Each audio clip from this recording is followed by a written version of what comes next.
दोस्तों YouTube पर बहुत सर्च कर लिया राजनीति विज्ञान BA first semester unit wise class. तो भाई साहब यूनिट वाइज क्लास आपको मिल चुकी है। जी हाँ बिल्कुल, और हम सारी क्लासेस यूनिट वाइज चला रहे हैं। आज की इस क्लास में यूनिट 2 को हम डिस्कस करेंगे और आने वाली क्लासेस में हम 3, 4, 5, 6 सबको डिस्कस कर लेंगे। ठीक है, बाकी हम आपको बताना चाहेंगे इससे पहले की क्लास में हमने यूनिट 1 को डिस्कस किया था और आज इस क्लास में यूनिट 2 को बिल्कुल गर्दा उड़ाने वाले हैं। एक भी क्वेश्चन बचेगा नहीं भाई साहब, है ना।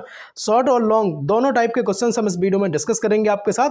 बाकी हर यूनिवर्सिटी के लिए, है ना, प्रत्येक यूनिवर्सिटी के लिए ये वीडियो हेल्पफुल रहेगी। चलेंगे, स्टार्ट कर देंगे बिना टाइम वेस्ट किए हुए, समझते हुए चलेगा। देखिएगा यूनिट 2 में जो हमें पढ़ना है वो पढ़ना है संघवाद, फेडरलिज्म, गठबंधन राजनीति, राजनीतिक दल व दल प्रणाली।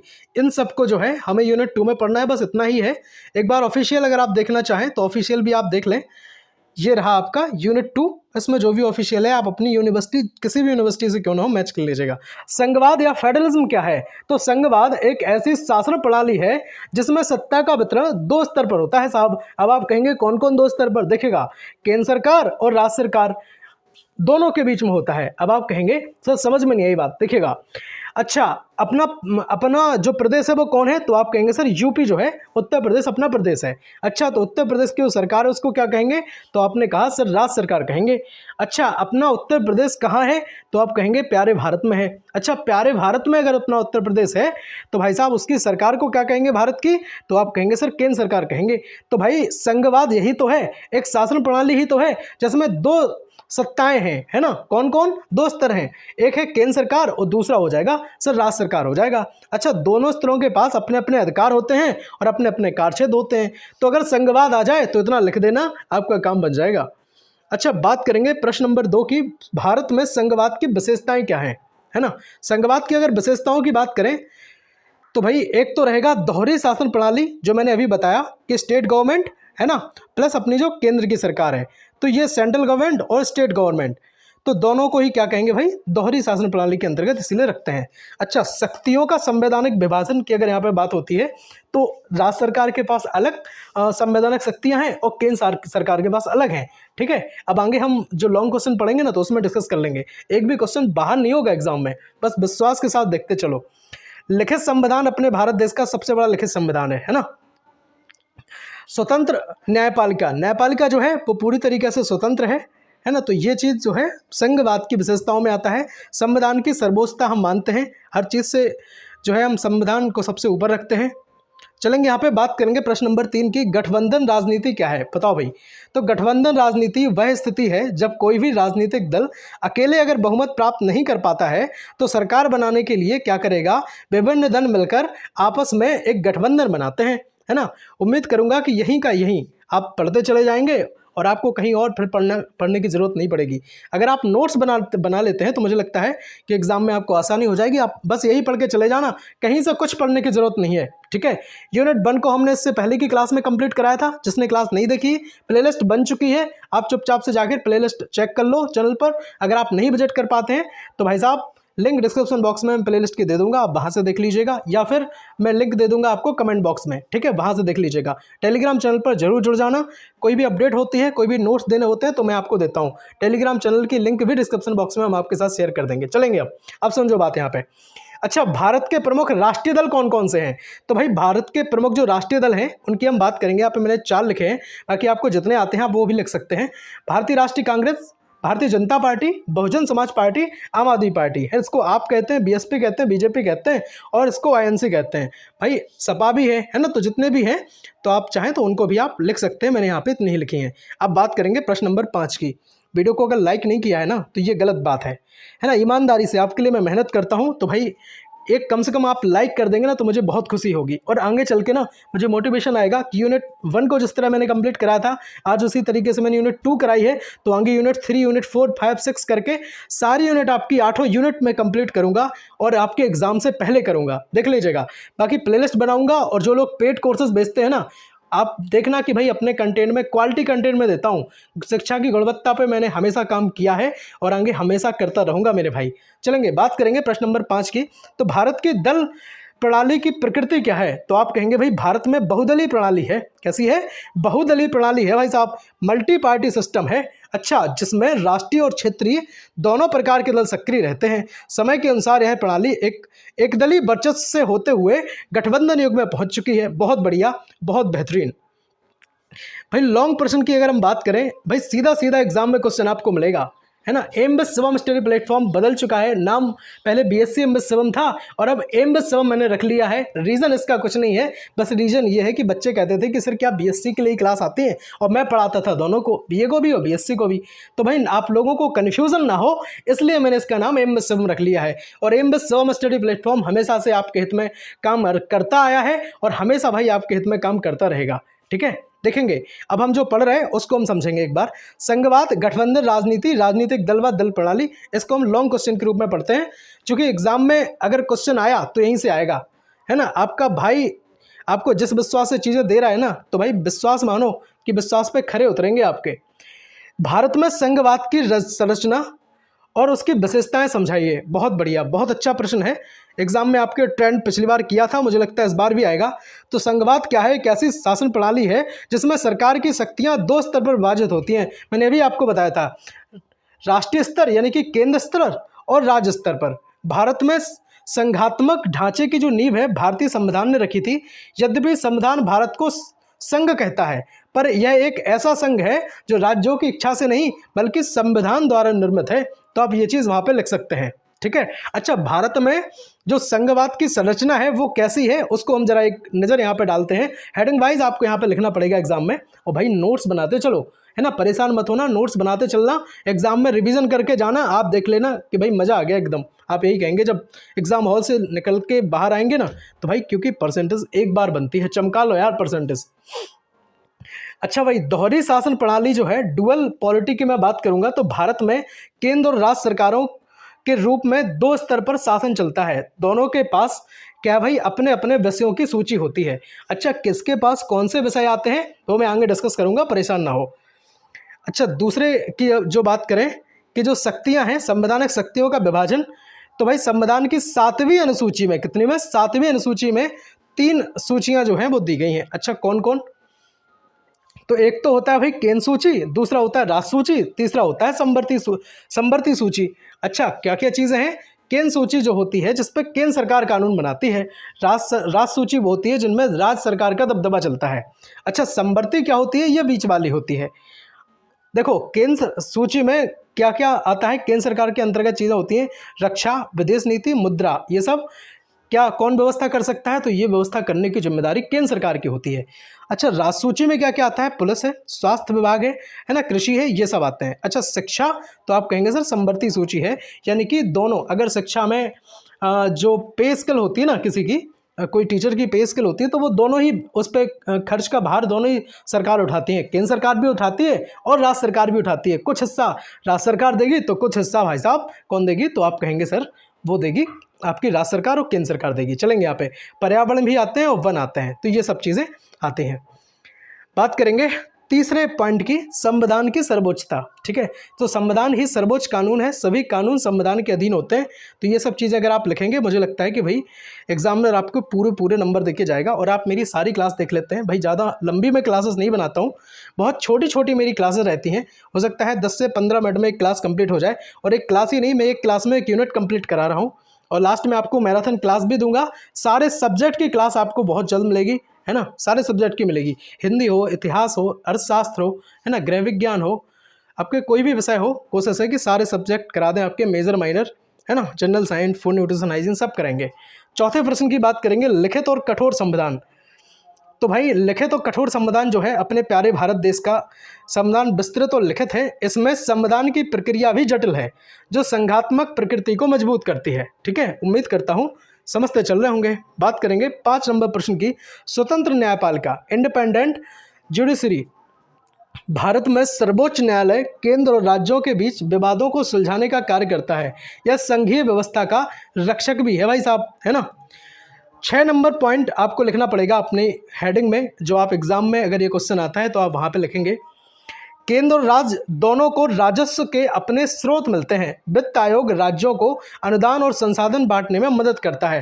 भाई साहब वित्तीय संघवाद जरूर डालिएगा हेडिंग वहाँ पे एग्जाम में, ताकि अपने नोट्स बनाते चलो और जब आप वहाँ पे ऐसे लिख के आएंगे ना तो फिर आप देखना जो चेक करने वाला होगा ना कॉपी, वो कहेगा भाई बंदे को बहुत कुछ आता है, नॉलेज बड़ी तगड़ी है ना। चलेंगे यहाँ पे, देखिएगा भारत में संघवाद की जो विशेषता है, जरा एक नज़र यहाँ पे डाल लेते हैं क्योंकि लॉन्ग क्वेश्चन बड़ा आता है।